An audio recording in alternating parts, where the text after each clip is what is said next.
نام نہاد خاندانی منصوبہ بندی کے خلاف طیب اردگان کا شاندار اقدام۔ مغربی طاقتوں نے دنیا بھر کے مسلمانوں کو مختلف معاشی، ثقافتی، تکنیکی اور دیگر جانسوں میں الجھا کر انہیں اپنے حقیقی رستے سے ہٹانے کی منظم کوششیں کئی عرصے سے جاری رکھی ہوئی ہیں۔ انہی میں سے ایک ناپسندیدہ ترین فعل کو مسلمان ممالک میں ترجیحی بنیادوں پر فروغ دینے کے لیے بے حساب سرمایہ لگا کر شروع کیا گیا چھوٹا خاندان زندگی آسان اور بچے دو ہی اچھے کے پس منظر میں نہایت ہی گھناؤنی سازش کار فرما ہے، جس کا اولین مقصد مسلمانوں کی افرادی قوت کی بڑھوتری کو روکنا ہے۔ اس مہم پر جن ممالک میں زور دیا گیا ان میں مسلمان ممالک سر فہرست ہیں۔ اہل مغرب نے اپنے ان مقاصد میں بعض ضمیر فروش اور برائے نام مسلمانوں کو بھی استعمال کیا، جنہوں نے مالی مفادات میں مغربی افکار کے آگے سر تسلیم خم کیا، لیکن یہ انسانیت کش مہم کسی بھی طور اسلامی معاشرے کے حق میں نہیں، کیونکہ مسلمانوں کو اپنی نسل میں اضافے کی ترغیب دی گئی ہے۔ اس لیے طاغوتی قوتوں کو مسلمانوں کی افرادی قوت روکنے کے لیے یہ گر آزمانا پڑا۔ علماء امت نے ممکنہ جدوجہد ضرور کی، لیکن پہلی دفعہ اس مہم کے خلاف کسی مسلمان حکمران نے کھل کر اپنا موقف دیا، بلکہ عملی میدان میں بھی اس مہم کے خلاف مسلمانوں کی افزائش نسل کے لیے اقدامات شروع کیے۔ اس کاوش کا صحرا ترکی کے صدر رجب طیب اردگان کے سر جاتا ہے۔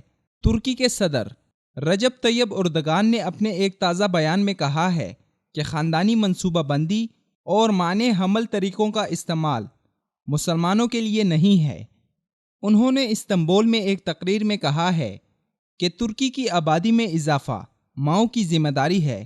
واضح رہے کہ ترکی میں آبادی میں اضافے کی شرح محض 1.3% ہے، اور اسی بنا پر ترک صدر آبادی میں اضافے پر زور دیتے رہتے ہیں، جس پر عورتوں کے حقوق کے لیے سرگرم تنظیمیں ان کے خلاف غوغا آرائی بھی کرتی رہتی ہیں۔ صدر اردگان نے اپنی تقریر میں کہا کہ میں واضح طور پر کہوں گا کہ ہمیں اپنے وارثوں کی تعداد میں اضافے کی ضرورت ہے۔ لوگ خاندانی منصوبہ بندی اور بچوں کی پیدائش پر کنٹرول کی باتیں کرتے ہیں۔ کوئی مسلمان خاندان اس کو سمجھ سکتا ہے اور نہ اس کو قبول کر سکتا ہے۔ ان کا مزید کہنا تھا کہ جیسا ہمیں اللہ تعالیٰ اور پیغمبر اسلام صلی اللہ علیہ وسلم نے حکم دیا ہے ہم اس کے مطابق چلیں گے، اور اس سلسلے میں پہلی ذمہ داری ماؤں کی ہے۔ خود رجب طیب اردگان اور ان کی اہلیہ ایمن کے 2 بیٹے اور 2 بیٹیاں ہیں۔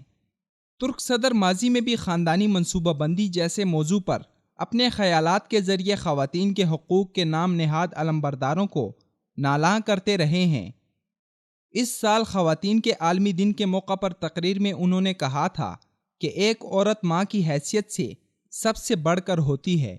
سن 2014 میں انہوں نے برتھ کنٹرول کو ایک غداری قرار دیا تھا، جس سے ان کے بقول ایک پوری نسل کے ناپید ہونے کا خطرہ پیدا ہو سکتا ہے۔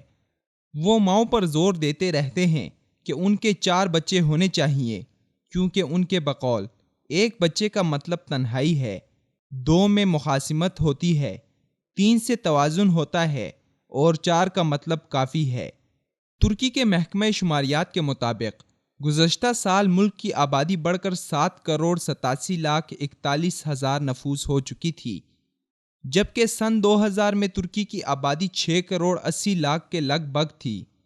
مسلم حکمرانوں کو طیب اردگان کی طرح جرأتمندانہ موقف اختیار کرتے ہوئے اس انسان کش مہم کے خلاف اقدامات کرنے ہوں گے، کیونکہ بحیثیت مسلمان ہمارا ایمان ہے کہ ہمارا مالک و رازق اللہ ہے، جس نے پیدا کیا اسی نے رزق دینا ہے۔